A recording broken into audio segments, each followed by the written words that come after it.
Hello, and thanks for joining me today. In this video, I will guide you step by step on how to enable anyone with the link to comment on your Google Sheets file using the Google Sheets app on your Android device. This is great when you want to collaborate easily without giving full editing rights. First, open the Google Sheets app on your Android device.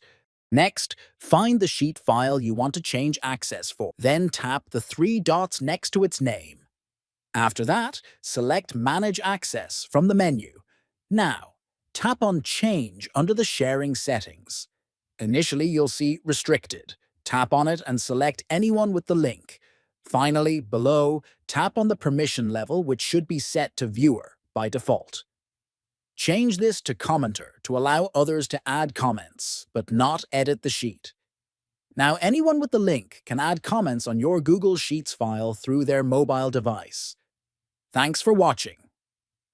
If you found this tutorial helpful, don't forget to subscribe for more useful tech tips and guides.